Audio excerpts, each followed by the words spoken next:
மானியம் வழங்கப்பட வேண்டும் என்று கேட்டுக்கொள்கிறேன். ஒரு நிமிடம் ஐயா. உடுமலைப்பேட்டையில் கால்நடை சுகாதார நிறுவனம் அமைக்க सभापती महोदय, 3 मिनिट का समय मत्स्यपालन, पशुपालन आणि दुग्ध व्यवसाय मंत्रालयाच्या अनुदानाच्या मागणीवर चर्चा करण्यासाठी मी उभा आहे. सभापती महोदय, महाराष्ट्रातील दूध उत्पादक शेतकऱ्याच्या व्यथा या चर्चेच्या माध्यमातून मला केंद्र सरकारच्या लक्षात आणून द्यायच्यात. सभापती महोदय, महाराष्ट्रातील दूध उत्पादक शेतकऱ्याच्या गाईच्या दुधाला 23 रुपयापासून ते 29 रुपये लिटरपर्यंत भाव आहे आणि म्हशीच्या दुधाला 31 रुपये लिटरपासून 36 रुपये लिटरपर्यंत भाव आहे. सभापती महोदय, आपल्या माध्यमातून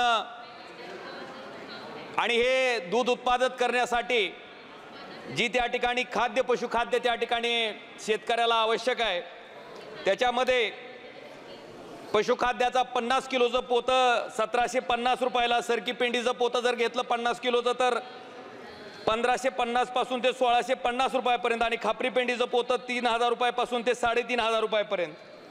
सभापती महोदय, ह्याचं गणित जर आपण घातलं तर वस्तुस्थिती अशी आहे की शेतकरी जो दुग्ध व्यवसाय करतोय त्या शेतकऱ्याला आत्महत्या केल्याशिवाय दुसरा कुठला पर्याय त्या ठिकाणी राहतोय. मला वाटतं याचा विचार आता केंद्र सरकारनं करणं गरजेचं आहे.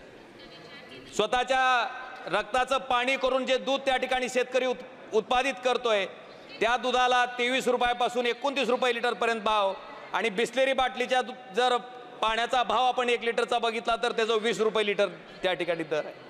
किती विदारक परिस्थिती सभापती महोदय दूध उत्पादक शेतकऱ्याची आहे. मला वाटतं या गोष्टीवरनं त्या ठिकाणी आपल्या लक्षात येईल. मी या ठिकाणी दूध उत्पादक शेतकऱ्याचं एक पावती तुम्हाला या सभागृहाला दाखवू इच्छितो की जवळपास 25 रुपये 74 पैसे लिटर फक्त दुधाला भाव त्या ठिकाणी शेतकऱ्याला मिळतोय. भगवान बांगर नावाच्या शेतकऱ्याच्या दुधाची पावती आहे सभापती महोदय. सभापती महोदय, जवळपास 70% जनता ही शेती आणि शेतीपूरक व्यवसायावर त्या ठिकाणी ह्या देशातील अवलंबून आहे आणि या देशातलं अर्थकारण सुद्धा ह्या माध्यमातून या शेतकऱ्याचं चालतं. सभापती महोदय, मला आपल्याला दाखवून द्यायचंय की मागच्या वर्षी दुग्ध विकास आणि पशुपालनाकरिता 4328 कोटी रुपये इतकी तरतूद त्या ठिकाणी अर्थसंकल्पामध्ये केली गेली होती, जी घटून 3914 कोटी रुपये इतकी करण्यात आली. मत्स्यपालनासाठी 2248 कोटी रुपये तरतूद मागच्या वर्षी होती, जी की आता 1701 कोटी रुपये इतकी कमी करण्यात आली.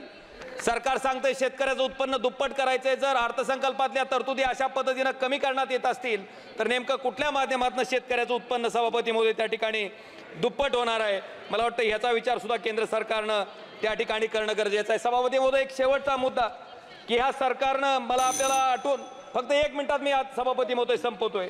2 मिनिटं पण झालं नाही सभापती महोदय. शेतकऱ्याच्या व्यथा आहेत मला मांडून देत. सभापती महोदय, मला आपल्याला लक्षात आणून द्यायचं आहे की युपीए सरकारच्या काळामध्ये 72,000 कोटीमध्ये शेतकऱ्याचं कर्जमाफ पूर्ण भारत देशातलं त्या ठिकाणी झालं होतं. मला आपल्याला लक्षात आणून द्यायचं आहे की जवळपास या सरकारमध्ये 16 लाख कोटी रुपयाचं कर्ज मोठ्या उद्योगपतीचं माफ केलं गेलं. मला वाटते 22 वेळेस आमच्या सर्वसामान्य शेतकऱ्याचं देशातल्या कर्ज माफ करता आलं असतं, पण सभापती महोदय एकदाही शेतकऱ्याचं कर्ज त्या ठिकाणी माफ केलं गेलं नाही. पण मोठ्या उद्योगपतीचं मात्र त्या ठिकाणी 16 लाख कोटी रुपयाचं कर्ज या ठिकाणी माफ केलं गेलंय. मला वाटतं ही दुर्दैवाची गोष्ट आहे. ज्या देशातील 70% लोक शेती आणि शेतीपूरक व्यवसायावर अवलंबून आहेत त्या देशामध्ये जर शेतकऱ्याच्या बाबतीत अशा पद्धतीचं धोरण केंद्र सरकार अवलंबत असेल तर ही अतिशय खेदाची बाब आहे. माझी आपल्या माध्यमातून केंद्र सरकारला विनंती आहे की या ठिकाणी दूध उत्पादक शेतकऱ्याला दिलासा देण्याच्या बाबतीत केंद्र सरकारनं ठोस पावलं उचलावी ही मागणी मी आपल्या माध्यमातून केंद्र सरकारकडे करतो. धन्यवाद सभापती महोदय. धन्यवाद. श्रीमती बिजली कलिता मैधी जी. श्रीमती